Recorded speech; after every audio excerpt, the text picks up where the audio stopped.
আমার অফিস থেকে এক্ষুনি বের হয়েছে, নয়তো আমি দারোয়ান দেখে তোকে গলা ধাক্কা দিয়ে বের করতে বাধ্য হবে। প্লিজ আমার স্বামীর অংশটা আমাকে ফেরত দিয়ে দিন। আমার স্বামী সারা জীবন কষ্ট করে পরিশ্রম করে এত বড় প্রতিষ্ঠান করেছে। দয়া করে তার ভাগের টাকাটা মেরে দিবেন না, প্লিজ আমাদেরকে দিয়ে দিন। বললাম তো, এই বিজনেস শুধুমাত্র আমার। এই অফিসে আপনার স্বামীর আর কোনো শেয়ার নেই। ওটা বাংলার কথা আপনারা বুঝবেন না। এক কথা বললে কয়বার বলা হয়, যদি আমার কথা বিশ্বাস না করেন তবে কোর্টে যান, মামলা করেন, আমরা আইনিভাবে দেখবো। কিন্তু এই অফিসে কোনো ঝামেলা করবেন না, আমার মূল্যবান সময় নষ্ট করবেন না। এখান থেকে কি জান বলছি, জান এখান থেকে ভালো গিয়ে কথা বলবেন না। আমি খুব ভালো করেই জানি আপনি আমাদের সাথে বেইমানি করছেন। চোরের মায়ের বড় গলা শুনেছি, আজকে তার প্রমাণ পেয়ে। আমার বাবা অনেক কষ্ট করে এই প্রতিষ্ঠান দাঁড় করিয়েছে।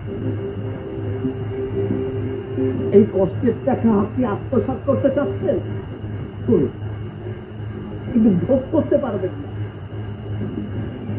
কোথায় গিয়ে আমরা জিততে পারবো, কারণ আমাদের কাছে তো টাকা পয়সা নেই। আপনি টাকা দিয়ে রায় কিনে নিবেন।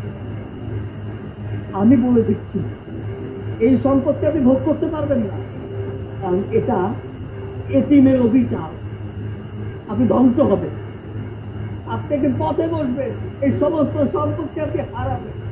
মা, এই বেইমানের সাথে কথা বলে কোনো লাভ নেই। মা, চলো এখান থেকে। যা যা, শোন, এতিমের দোয়ায় কখনো গরু মরে না। তুমি তোর অভিশাপে আমার কিচ্ছু হবে না। এখন যাই এখান থেকে, যা, আমার সময় নষ্ট করুন, বেরো। শকুন আমি না, শকুন আপনি। মা, চলো।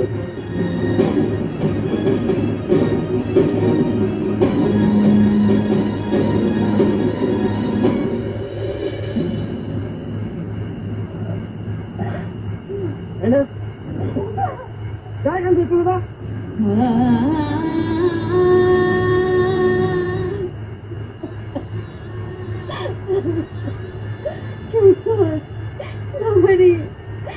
আমি তো রাস্তার ফকির হয়ে গেলাম রে বাবা। আমাদের এখন আর বাড়ি ঘর মধ্যে কিছুই নাই, আমাদের ফুটপাতে আর গাছপালায় থাকতে হবে। মা, তোমার ছেলে এখনো বেঁচে আছে, তোমার ছেলে মরে যায়নি। তোমার ছেলে থাকতে তোমাকে রাস্তায় থাকতে হবে না, ফুটপাতে থাকতে হবে না। তোমার ছেলে দেখবে একটা থাকার মতো জায়গা ঠিকই বের করে ফেলবে। আর তোমাকে আমি কথা দিচ্ছি মা, এই বাড়ি আমি তোমাকে ফিরিয়ে দেবো, একদিন ঠিকই ফিরিয়ে দেবো। চলো মা।